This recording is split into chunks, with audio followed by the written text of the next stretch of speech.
Hi everyone. Before going further into this project, let me quickly introduce myself. My name is Yosai. I recently done my graduation. Now I am working as a data analytics trainee in Trinity. Today's project is about bank loan applications. We have a data set on bank loan applications and we need to analyze them by using exploratory data analysis and further advanced Excel and statistical knowledge to get the insights about whether to approve the loan, reject, or cancel, or whatever the decisions that may take the uh, stakeholders of the bank.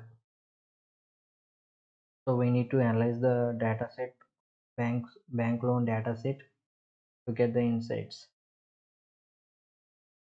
Let me get into this project. Here we have downloaded the dataset from the Trinity website itself. We have the previous application dataset, application data original. Here we have, there are total rows of nearly 50,000 and there are 122 columns. This is the original dataset that we have downloaded. Before we going or moving or before we getting further into analysis, we need to make a copy of this original dataset for safety purpose. So I made a copy of this same original dataset in another sheet. This is the copy of the original data. Here we can make all the necessary data cleaning processes and removing unnecessary columns and rows, whatever may be the changes to the data are happened here. So we don't need to touch the original data set. If we make any mistakes, so we can retrieve the original data from the original copy here. So as I said earlier, original dataset contains nearly 50,000 rows and 120 columns. Here you can see the same data here. After analyzing the data, I have come to a conclusion that around 50 rows are removed based on some cleaning data cleaning process. We removed 50 columns from this data set, and after the removal of 50 columns, there is remaining 72 columns and 4953 rows. Out of nearly 50,000 rows, we deleted some of the rows and removed the 4953 rows and 72 columns. On this final data, we done all the analysis and analysis to answer the required tasks. Here you can see the clean data. Means I have removed some of the columns, blanks, and imputed some values, etc., etc. I can, which all I can explain further. So here is the copy of the data on which we get we done our we get answers to the tasks by using this cleaned data set. So getting into the task A, the required task is first task is identify missing data and deal with it appropriately. So here you can see there is missing data everywhere.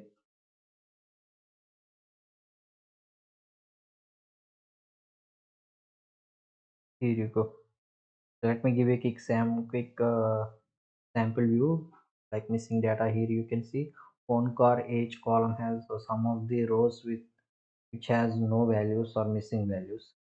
Like this, every column has some amount of missing columns, missing rows. So we need to deal with it, whether to delete them or whether to replace them with any value by using statistical methods like imputation, like mean, mode, median. By using them, we can impute the missing values. You can see.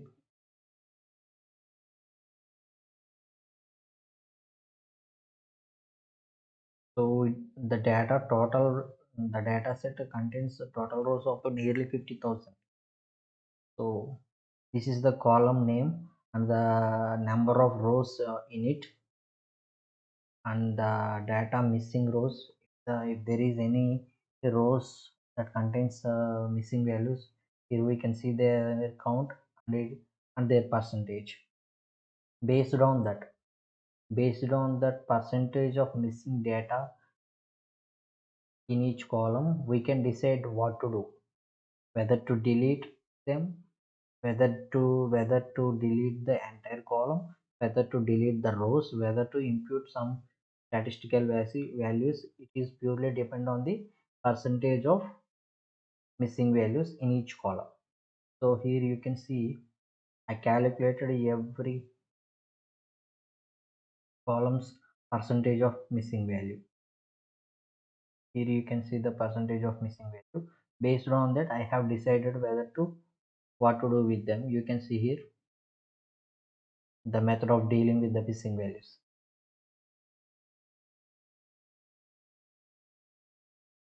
Here you can go around 72 columns, I think so. 72 columns. I have calculated all the 72 columns percentage data. And based on that, I have taken action which I can show you further in the project. You can see all the percentage calculations. I also provided the bar chart to give a quick overview of the percentage of missing values for each column. Here you can see all the missing values. Task is identify missing data and deal with it appropriately. We have already identified the percentage of missing data. Now we are going to deal with it based on the percentage of missing data. Here you can see what to do if the based on the percentage limits. I have clearly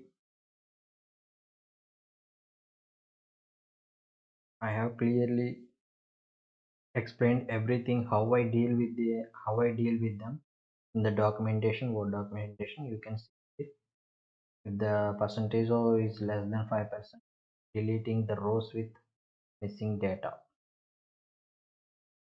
So if the column contains less than 5%, we need to delete the rows. Entire rows with missing data should be deleted. If it is between 5 to 30%, then we use some statistical methods to impute the missing values. Here you can see if it is 30 greater than 30%, we need to drop the entire column. So we need to delete the entire column from the dataset, given dataset. This is the theory, and applied the theory on the dataset. You can see what are the columns I found with less than 5% missing data. Here you can see the number of also deleted rows. I have deleted 486 rows on total for columns whose values are less than 5% missing data. So 10 columns are rows with missing data from about 10 columns are deleted. Not columns are there, but the rows that contains in them are deleted. You can see also the treatment for the respective percentage of missing data better than, and here we go to 5 to 10%. And I found there is no duplicates in the given data set, and there are columns like here you can see here This is the both the columns, days birth, days employed. These are given in days, so we need to get them or converted them into years. So it will be very helpful in further creating any charts or graphs for future tasks. So I have converted these both the columns into years. Here you can see days birth and days employed are converted into years. These are years. Age 53, age 31. Here you can see number of years worked in a company. This is the summary about the task here. I have calculated the percentage of missing data and deal with them accordingly. And when coming to the task B about identify outliers in the data set. Outliers are nothing but extreme values. Means that the values are out of scope or they are very rare. They are not common. To find those outliers, if any, in our data set, in our cleaned data set, we again taken all the columns and counted and used some statistical functions like quartile 1, quartile 3, interquartile range, lower bound, upper bound, and calculated the number of outliers. The task is also said that not only found the outliers, but you have to decide whether those outliers are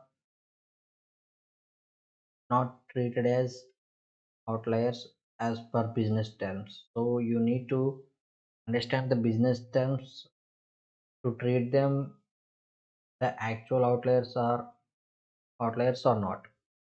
So here I provided a column whether to treat them as outliers or not. That is not means they are valid data points, so they are not treated as outliers. If no means require further investigation, means these outliers are outliers, so they need to be investigated further why they have appear like that. If yes, means these outliers are not treated as outliers and they are treated as valid data points. So there is no further investigation and you can treat them the number of outliers are not actual outliers. So I have calculated every columns. Here you can see whether to treat. I have also provided the extra column whether to treat them as outliers or not. Even though as per the theory and formulas they show the number of outliers they have, but as per the business terms we need to make a decision based on the business terms whether to treat them or as outliers or they are actual valid data points. Here you can see I have colored them in yellow. The number of child max is 11 and there may be 715 outliers, but this is the only thing we need to consider whether to treat it as outlier or not.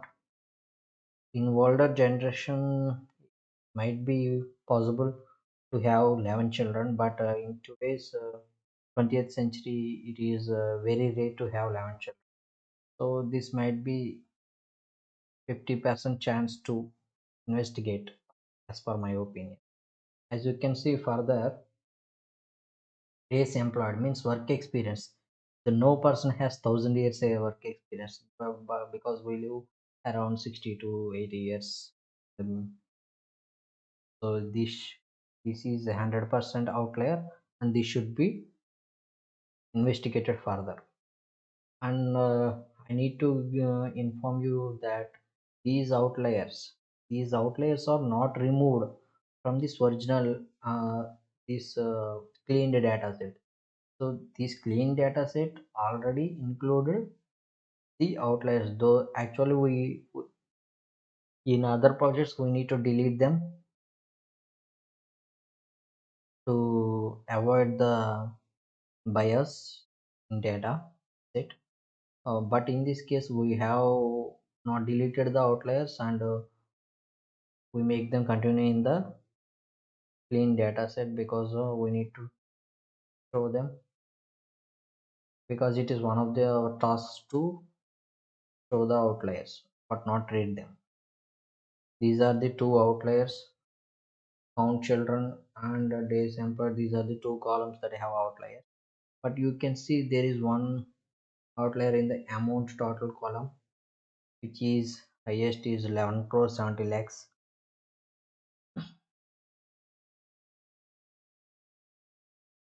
This might be look like an outlier when you get when you try to plot a box plot based on this amount income column. You can see based on that box plot, this can be an outlier. But 11 crore 70 lakhs income, maybe have some, maybe some persons may earn that much amount, and you may get a doubt like, wow, if such a person is earning in such huge amount, why he need to apply a bank loan? The My opinion is there may be some tax saving ideas if he applies a loan to get a rebate, or some set offs, some losses. That might be the reason for applying such a loan, and while he also having such huge income. So I consider this is not as an outlier, and treated it as a valid data point. Here you can see what is the number of outliers. Based on this number of outliers, you can see how it is calculated, and no requires further investigation. But these two columns only need for further investigation, and no other column are outliers. They are valid data points. Here you can see, you have provided both the box plots for the two columns, child column and the days employed. Here 1000 years of experience, and 11 number of children. This is about task B. When it comes to task C, analyze data imbalance. The data set is segmented on the basis of target column. Let me show you. Here we have the target column. Here we have only two: target 0, target 1. What the target 0 means? The loan applicants who are paying their installments on time. So whatever the target 1 is, that they have exceeded some time limit when it comes to paying their installments. So this data set is purely divided based on those two. The loan applicants who are paying on time is one segment, and the people who are not paying, that is defaulters, are one segment that is indicated with target. Is very useful. Based on target 1 and target 0, you are going to calculate we are going to calculate further tasks in further tasks. So we need to get a data imbalance before going in calculations based on target 0 and target 1. We need to calculate the data imbalance between them. The target 0, the overall data set, we have nearly 50,000 rows. I already mentioned earlier.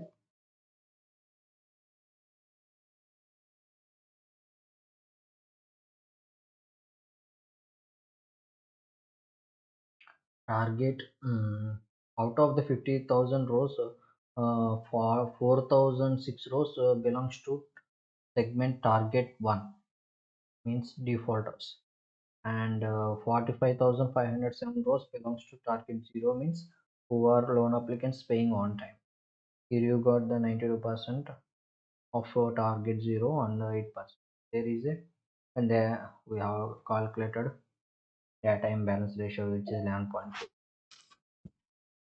The conclusion whether the data is balanced or imbalanced. If they are equally distributed, means the target 0 is 50% and target 1 is a 50%, then it is said to be data balanced. Here the 92% 8% is not equal, so we have concluded that the data set is considered imbalanced. And you can see the further explanation about uh, the data imbalance. And here you can see the data imbalance bar chart. And when it comes to next, this is very important. Task D: perform univariate, segmented univariate, and variate analysis. Here I performed univariate analysis, segmented univariate analysis. I also done my bivariate analysis. Here you can see all the charts based on age target. The video may be lengthy, but you can see what it means in the document. I have provided clearly each and every insight based on age, considering work experience, gender, what is what.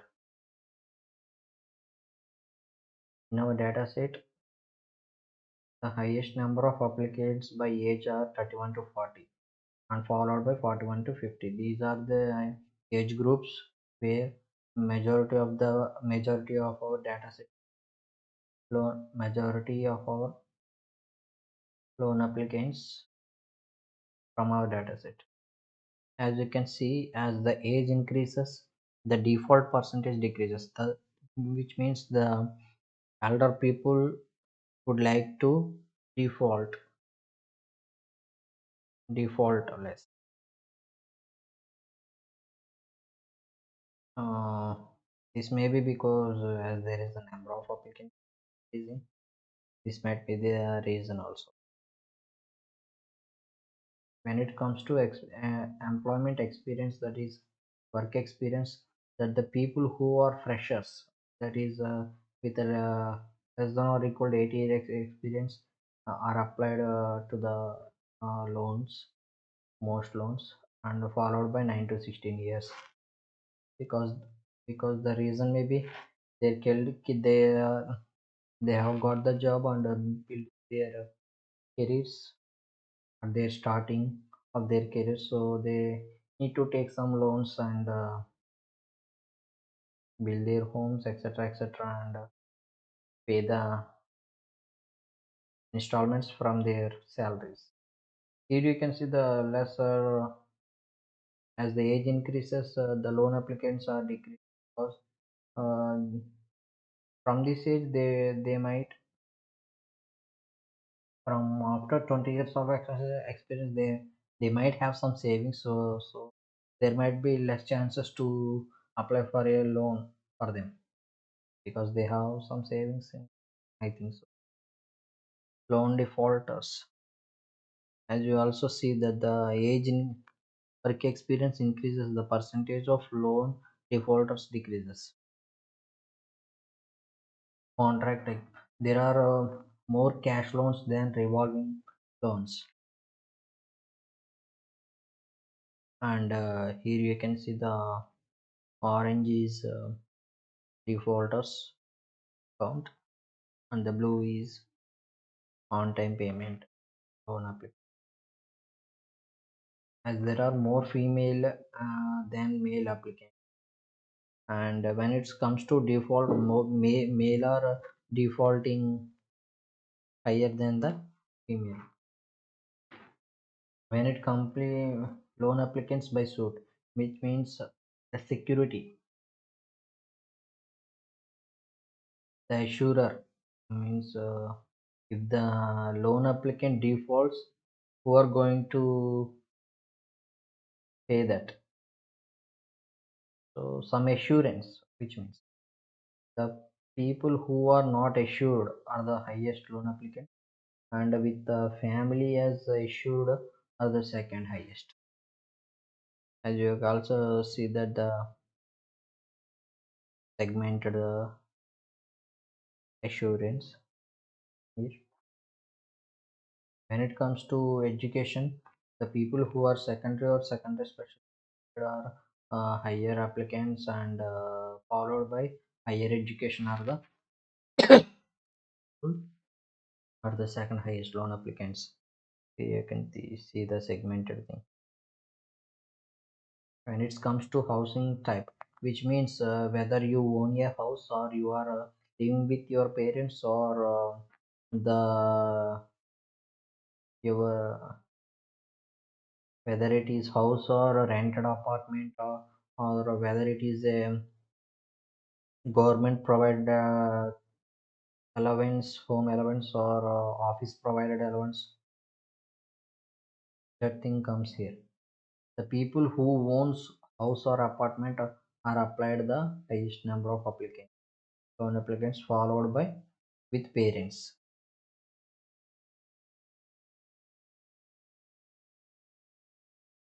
Here you can I can say the interesting part here. And the highest defaulters when it comes to housing type is are with parents. That might maybe the way I might assume that the people who are applying for loans and they are living with parents means they are unemployed, or there may be less income sources for them, so they are living with their parents. When applying the loans, there might be lesser chances for repayment. So in that sense, we can assume that the people who are living with their parents are defaulting higher. And next followed by rented apartment.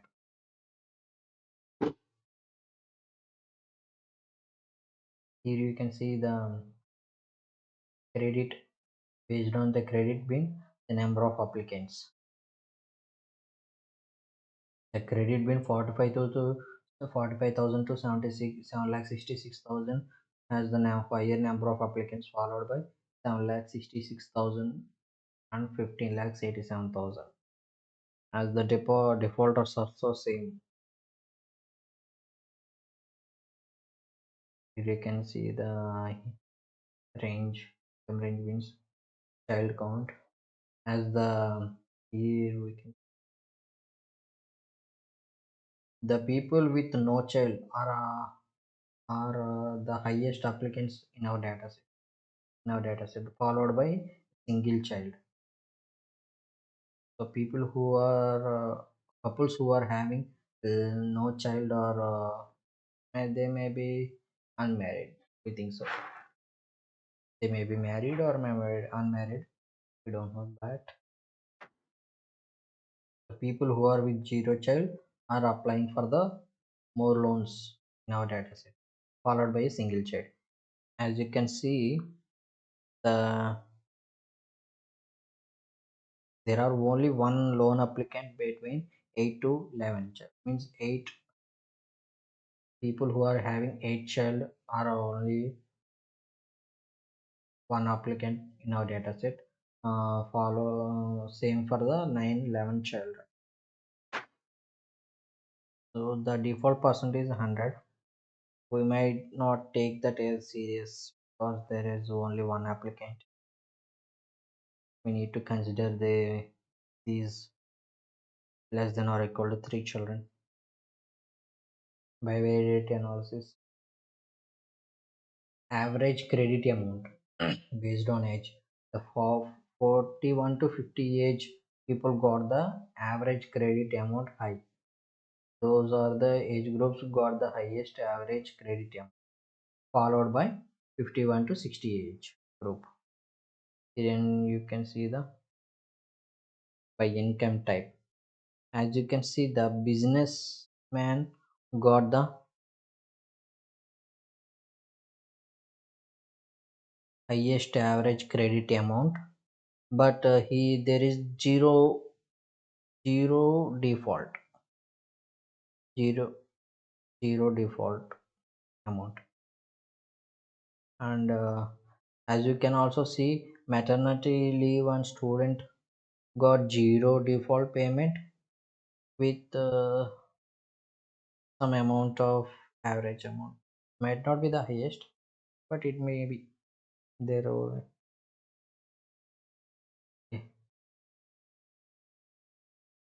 This is about what you bivariate, univariate, segmented univariate analysis. These when it comes to this sheet, these are the calculations I have created to get these charts. Some of the charts are created from these univariate analysis charts. Are some of them are come from these calculations. I made them from these, and some of them are from pivot charts. I created them. When it comes to task key, identify top correlation for different scenarios.